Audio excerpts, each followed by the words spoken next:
All right. Hello, everybody. This is Teo. Today we're going to be looking at a four-person free-for-all on L4 412, I believe it's called. It's kind of an interesting older map that has some weird quirks to it. But yeah, let's get into it. Let's unpause. There we go. Pause, speed up a little bit.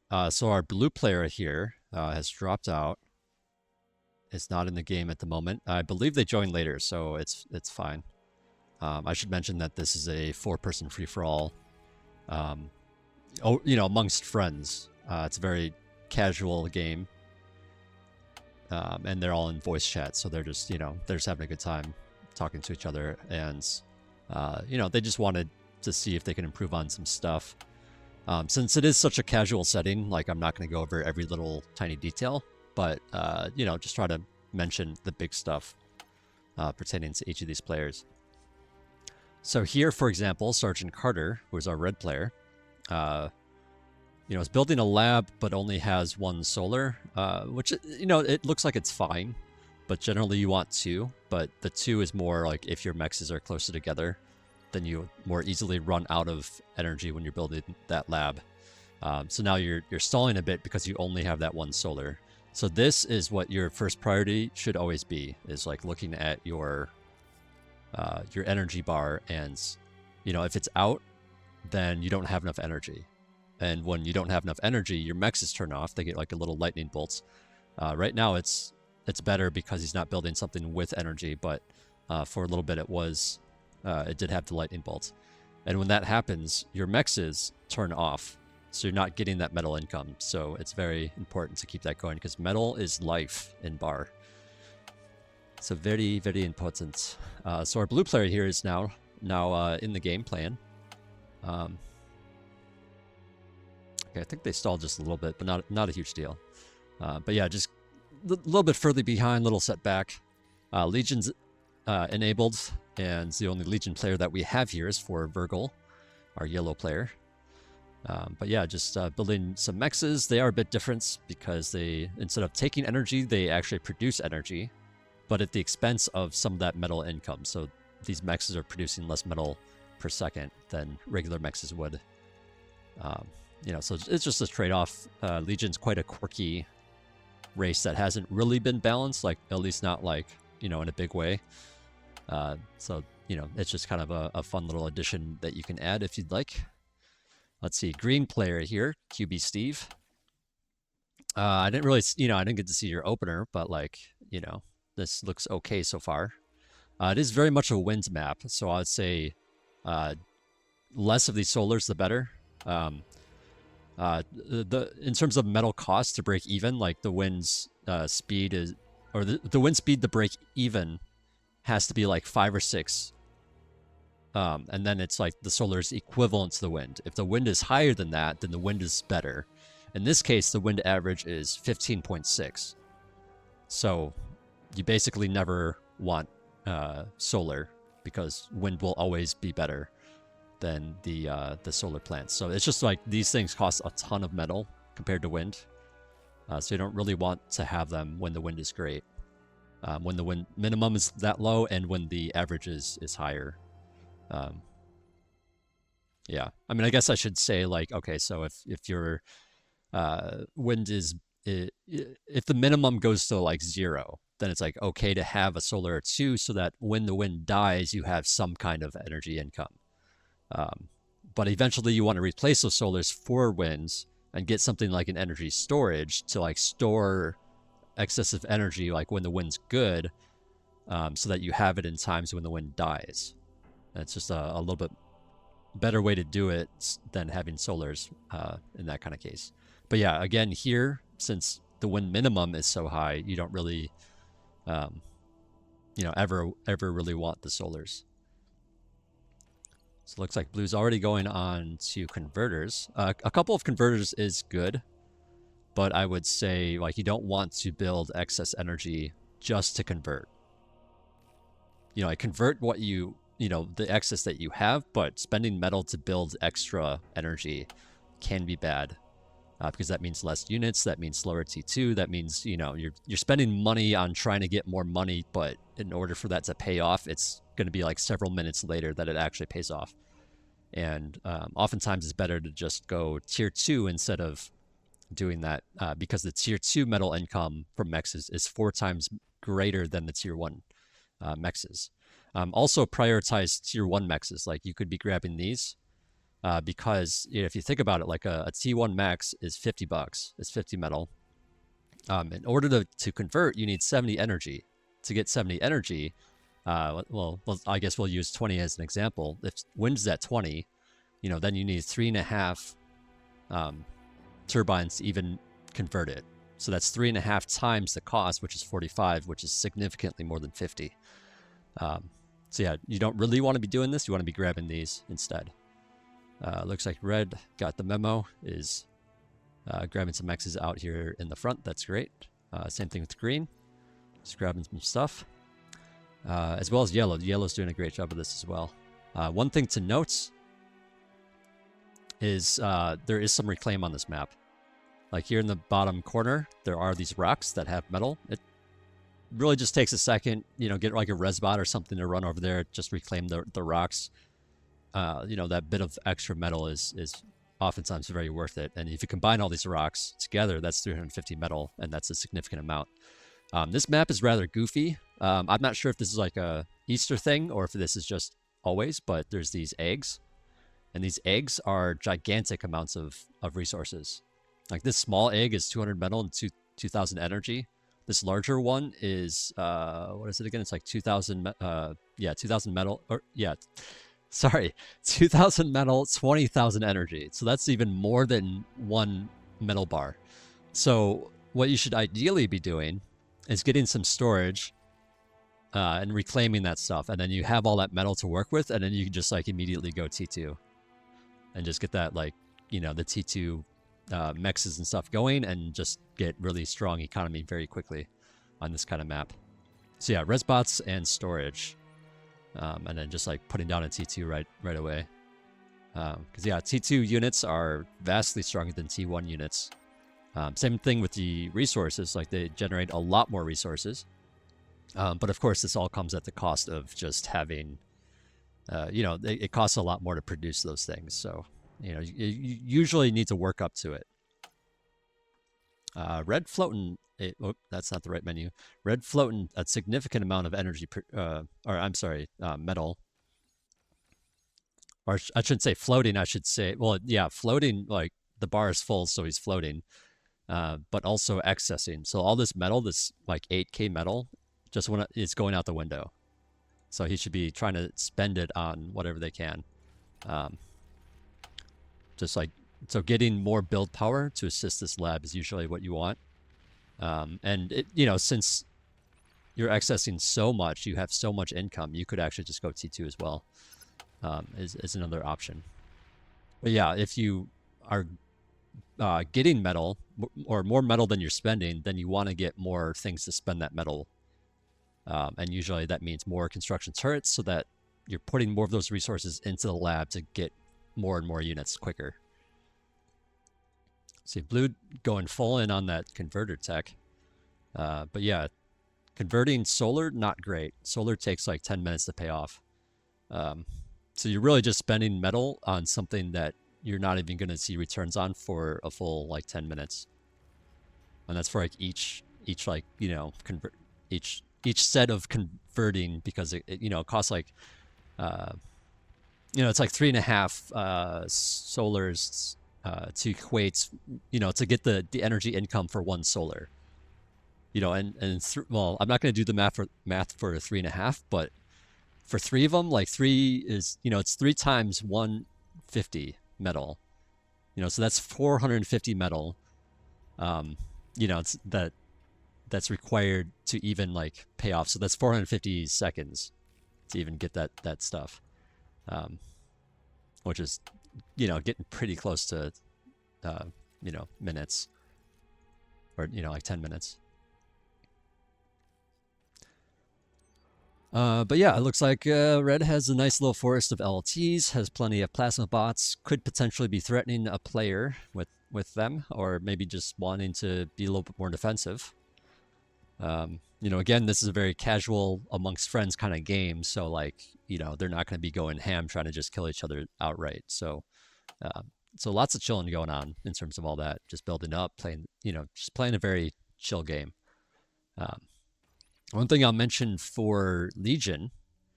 Oh, that's interesting. I haven't seen the new jammer model. That looks kind of cool, nice and different. But what I was going to say is, for Legion, or I should say for every race or every faction, I should say, has like a special mechs, special T1 mechs. You know, for Arm, that's the like cloaked one. I think they're called Twilights. For Cortex, it's the Exploiter. It has like a little cannon on it. It has a lot of extra hit points. And for Legion, it's the what's it called? Well, that's a T2 guy.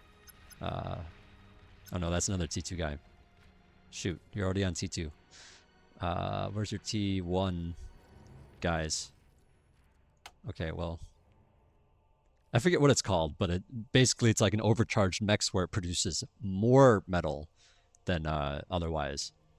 You know, that more metal than like a regular arm or core extractor, and that's to supplement the fact that their initial mexes produce less. So I think it's like 1.5 times as much metal. I apologize, I'm not actually all that informed with Legion. It's not something I dabble with too hard, since, you know, balance is still in the works. But yeah, it's definitely a good investment to try to upgrade your mexes with those you know, with those mexes, the overcharged mexes. Okay, so anyways, moving on. Finally, let's talk about Yellow's T2 here.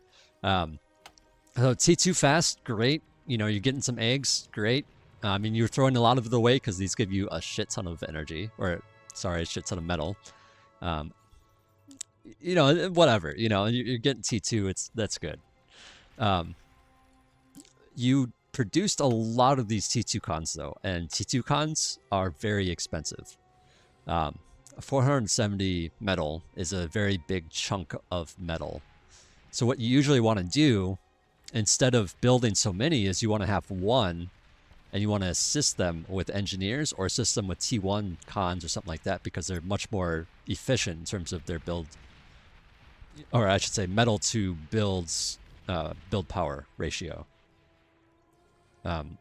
While, you know, while you do want a T2 con to like put down blueprints, you actually want the other units or other things to be most of the build power that goes into it, not other T2 cons.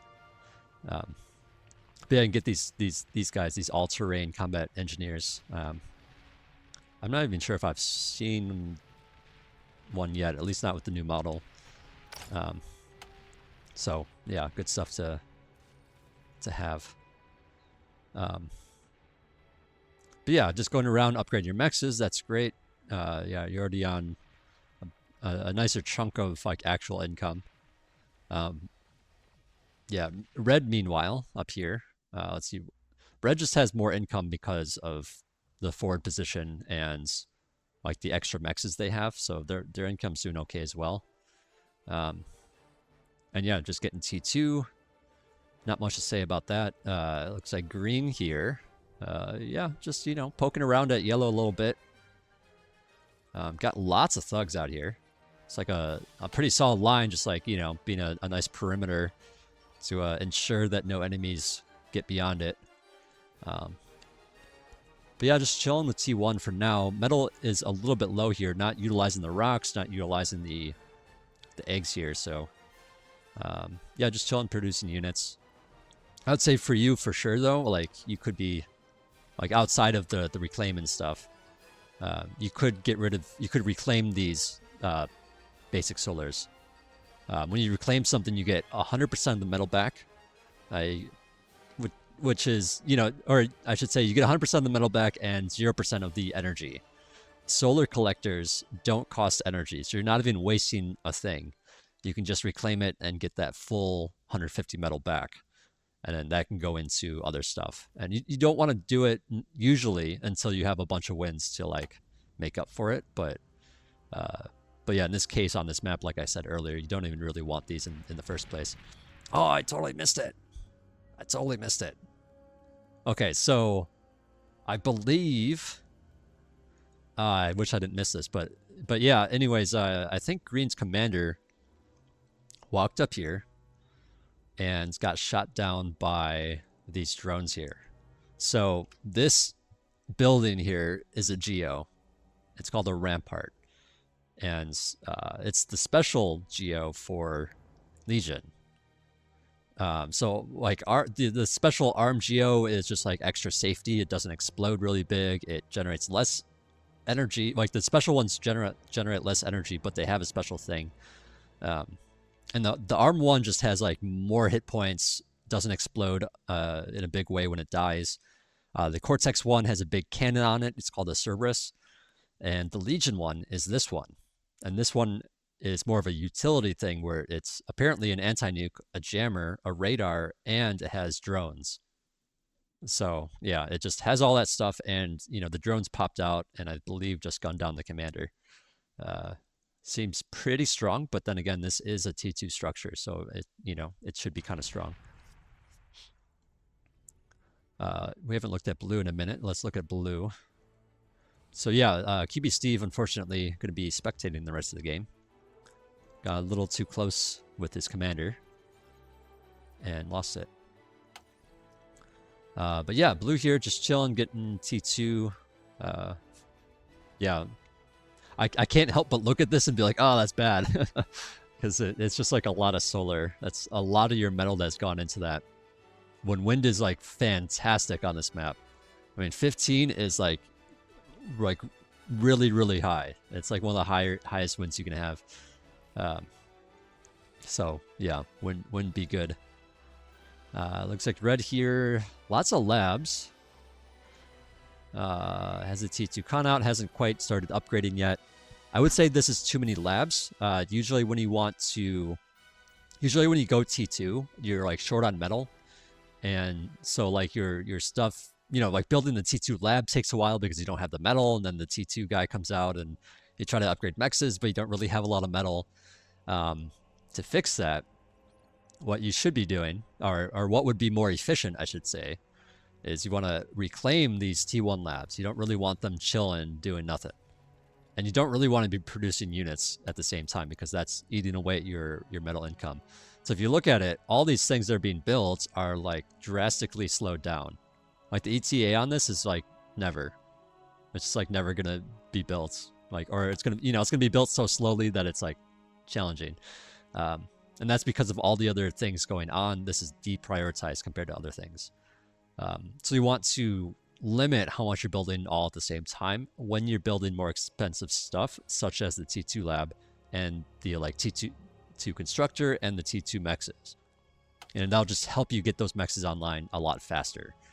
And then, yeah, reclaim the labs, and you can put those chunks of metal from the lab into the T2 lab or into T2 mexes. Basically anything to get those online faster will help you out significantly. Let's see. Yeah, yellow just chilling. The same kind of thing for you, obviously. You got a T1 lab there. You're building less stuff at the same time, and you already have T2 mexes, so like you're like kind of okay to have it at this point. But yeah, now it looks like you do need some energy since you have all that extra metal to work with. Yeah, and actually your energy is low enough that your mexes are turning off at this point. So that's not great. Your metal income's like halved because of it. A little bit of a fight here, little skirmish. Some phalanx against some sumos. For the record, I think, if I recall correctly, that is, I believe that the sumos are a little bit more worth it. They're like, I think a little bit tankier than the phalanx. Oops, that's not the right thing.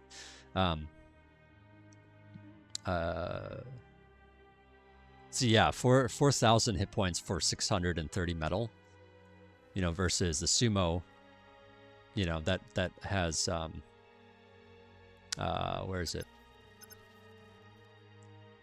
I should just be looking down here. 5,400 for the cost of 560. So I believe it's a little bit worked out a little bit better for the sumo.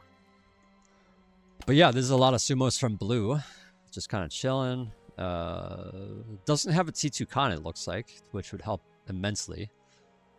So this, you know, usually you want to prioritize getting your economy up and running first.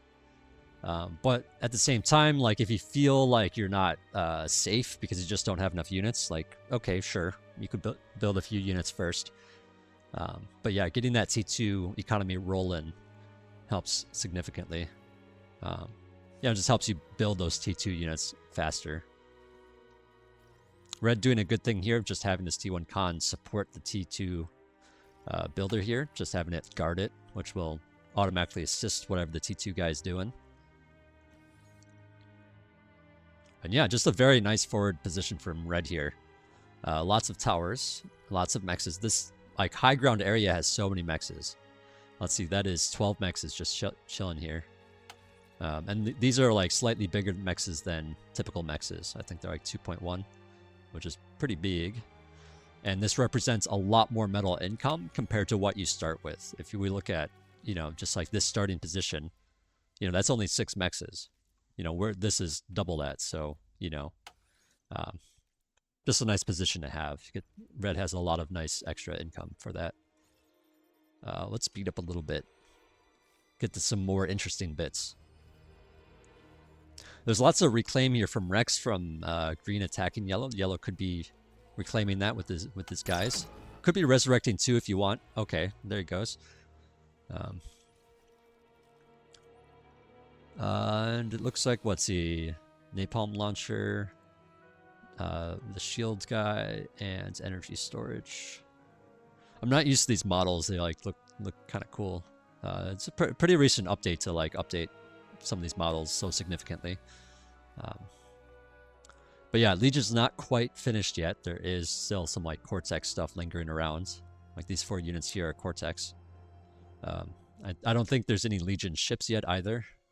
So yeah, hopefully that'll all get finished up and Legion will be in the game, and then we can finally like look at the balance and do all the things required to like make it fair. But yeah, very chill. Sheldon support for blue. Oops, that's a little too fast, isn't it? Lots of stuff here from red, just like a mix of everything. Which personally, I don't mind like T1 support for your T2. Like just to like absorb damage, deal a little bit themselves. You know, things like that. Usually the support comes in the form of like a tick or a scout or a pawn or a grunts. Because those are cheaper, they can, you know, just get hit once and die, which is kind of fine because there's that much cheaper, but then they absorb the blow of like some big T2 units attack. You know, so it's very worth it in terms of that. But outside of that, like I feel like if you're trying to just like straight up absorb damage, then, you know, something like a mace that just has quite a bit of hit points for what they are isn't terrible either. Okay. So yeah, this long-range plasma cannon finally finished. Just barraging blue a little bit. Let's see. So there's a T2 radar, and this is what it sees. So it sees some of these blue dots. This isn't, the green stuff's not actually a perfect representation of what you can see with it, by the way. That's why you can see some blue dots outside of it. It's just an approximation. But yeah, so this is what yellow can fire upon at the moment. Or I should show the radius. So the radius actually goes all the way out here, which is ridiculous. It's a long-range plasma cannon for a reason, right? But yeah, I can shoot stuff in here, but I can't see it because the height of the terrain in a way is blocking the radar from actually seeing what's up there. Just so everyone's aware. You can manually attack these positions, and if the turret has a firing solution, it will attack it. So that's like a bit of a workaround if you know that red has some stuff up there, for example. But yeah, T3 stuff coming out here for yellow. Just some nice, powerful, beefy guys. Red's sending his army in response. Lots of defense going up here. I don't know if this is really worth it. You don't like. I don't think you're going to be threatened from the side anytime soon because it's such a long distance. And I would say maybe just put like a radar out here or something, or like up here to like spot around so that you can see stuff coming and respond with units. Because it's such a like big distance to your opponent going around that long way, and you know, you're just like putting up a lot of defense for it. It's just a bit of overkill here for that type of position is what I mean. Yeah, yellow's got some nice advanced tech, able to ward off whatever red has pretty easily. Yellow doing some attacking of their own with the phalanx, but yeah, this is a lot of sumos. Can't really approach that. What are we looking at in terms of economy? Okay, so a lot of T1's converters. Let's slow it down some, eh? Anti-nuke, that's important for sure. But yeah, tons of converters. Which is, it's fine to convert if you're doing wind on this map, like at the T2 stage. You know, you have access, might as well convert it. So that's actually not a bad thing at this point. But yeah, you can totally get rid of some of this to get some metal back. This thing, the basilica, or wait, no, I'm sorry, I was hovering over the wrong thing. This is a calamity. The basilica is sitting here, and actually this thing cannot. It's actually being manually fired, but it can't actually get a firing solution on this position, so it's actually not doing anything. Just FYI. But yeah, this calamity. You know, there's the calamity. There's the Ragnarok. I forget what the Legion one's called, but these things cost a ton of resources. And then when it's done, it fires, or each shot that it fires costs a significantly, like, gigantic chunk of energy. And it's rapid fire, so you need a ton of energy to fully support one of these. Something along the lines of like 7 advanced fusions. And each advanced fusion generates, you know, 3,000 energy. So with that being said, blue does not have nearly enough energy to actually support this. So this is just like a huge cost. And at the same time, it's like, what can you even really fire on? I mean, yes, it can fire all the way out here, potentially, but it's just hard to, like, well, first of all, you'd have to manually attack. Secondly, some of these positions are lower down, or like, you know, like the turret might not actually be able to see the location. So you can't actually fire on some of those things either. To just be mindful of that when you're building one of these, that, you know, you want it high up. So maybe even like up here would be a better position for it. But also you just need like a ton of resources for it. But yeah, just some long range battles going on. Looks like a nuke is being fired. Red has some nuke launchers here. Luckily for yellow, these ramparts are anti-nukes, so he's totally fine. The yellow radius here are the anti-nuke radiuses, or radii. So potentially red could like shoot down here and destroy this base, but you know, obviously red probably doesn't know about that. But yeah, it's some nice, just some anti-nukes going off. It gets very loud, very big, very fast. Yeah, that's what anti-nukes do. Let's see, what is this thing? Okay, so just building a secondary anti-nuke. Not sure if yellow's aware that this rampart's an anti-nuke, or maybe they just want to feel extra safe. It takes like a lot of nukes firing off at once to like make one anti-nuke obsolete. Just FYI. Not that it can't be done, but yeah. And actually that kind of depends on how far away the anti-nuke is from the nuke, because it takes time to like, it takes time for the anti-nuke to be like, oh, there's another missile, like we need to shoot that one down too. Like it can't just fire in quick succession, and it has a like cooldown period. So it depends on how far away it is from the nuke launch as well. But yeah, it can handle like several, like in this position, I would say maybe it can handle like, I'm gonna say like 2 or 3 if it was like just from here to here. Probably 2 or 3. Here to here, probably more like 5 or something. I don't know. The map's actually not that big, to be perfectly honest about that. Like in an 8v8, like an anti-nuke could stop like, I don't know, like 8 or I don't know, 6 to 8 nukes or something like that. I forget. Anyways, red just kind of pumping out some units. You got some fusions going on. But yeah, your metal's not that bad. But potentially, well, I mean, I guess a lot of it's going towards building nukes and things like that. You know, you're building nukes, you're getting anti-nukes, some of your energy is going towards these long-range plasma cannons and these things as well. So you're just kind of eating up a lot of your resources through that. Yeah, things going up a little bit slowly back at your base here. Could supplement it by just like continuing to build fusions and converters. Unfortunately, these converters aren't really being used at the moment because your energy is so low. And again, that's mainly because of the nukes and stuff that you're building. Like each of these is like 1,000 energy, per second to generate the nuke. And then these things, like each shot is 5,000 energy. Like, basically it all adds up to being quite a bit. Let's see, is this the second commander for yellow? It must be, right? Yeah. Second one here. So yeah, that was QB Steve's dead corpse that was resurrected. Getting some fighters out. This is important too, especially in a free-for-all, because you don't know what your opponent's gonna, hit you with. They could surprise you with bombers, and it's good to have some anti-air just in case. But yeah, lots of chilling.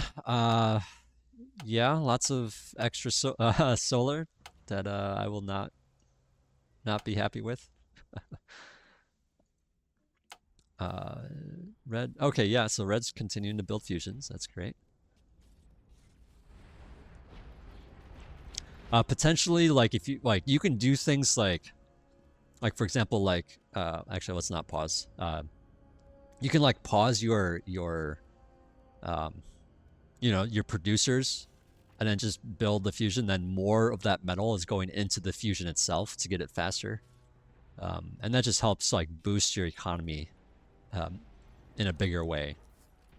Or you get the fusion done sooner, so you can benefit from having it and get more economy faster. The less things that you're doing at once, the better, assuming that you have the build power on it. What's even firing here? Is it just this? Okay, I guess it's a cluster one, so it's not shooting just one, it's shooting like several. A lot of good stuff. Let's see, oh, so blue, I think they scouted yellow. They must have scouted yellow, because now their cannon is firing. Or maybe they're just manually attacking. Let's see. Yeah, this one's not working. Oh, they got the calamity up, that's what it is. And they're targeting down here. Or targeting there before. Now that they're targeting out here, outside of range, it's not actually attacking, but yeah. Red tried to build a calamity of their own. Or I guess it's a Ragnarok. Same thing, really. But yeah, yellow coming up here with the T3 destroys part of the base up here.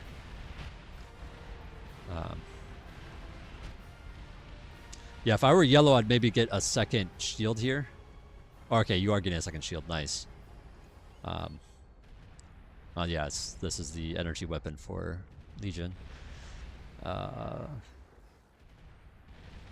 Yeah, lots of firing going on, or lots of long range stuff going on. Blue gets taken out. I didn't even see what the heck that was. What the heck? Was the commander just out or something? I totally missed it. I'm so bad at seeing these commander explosions. Or maybe blue tapped out. I don't even know. Or maybe they well, no, they didn't disconnect. They would have still been there. I guess just died, I think, because I think that's why his name is white here. Or maybe disconnected and then died. I don't really know. Yeah, now it's just a 1v1 for Virgil against Sergeant Carter here.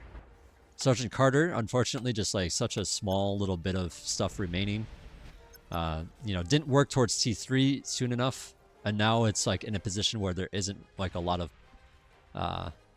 like build power support for it, and you're trying to build this Ragnarok at the same time. So it's just too much going on. You don't have the resources to really support this Ragnarok either.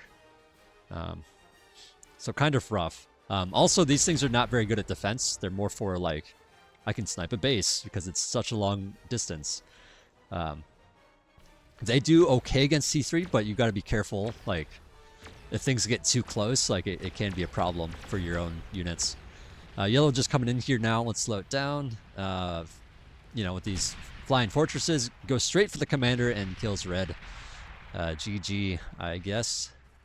But yeah, yellow did a great job just, getting T2, ended. Not building too many things at once. Getting a Starfall, that's the like Ragnarok of the Legion side. But yeah, very importantly, not getting too much at once. Or, sorry, not building too much at once. Getting a lot of that reclaim. Getting, T2 very quickly and, just getting the things that they needed.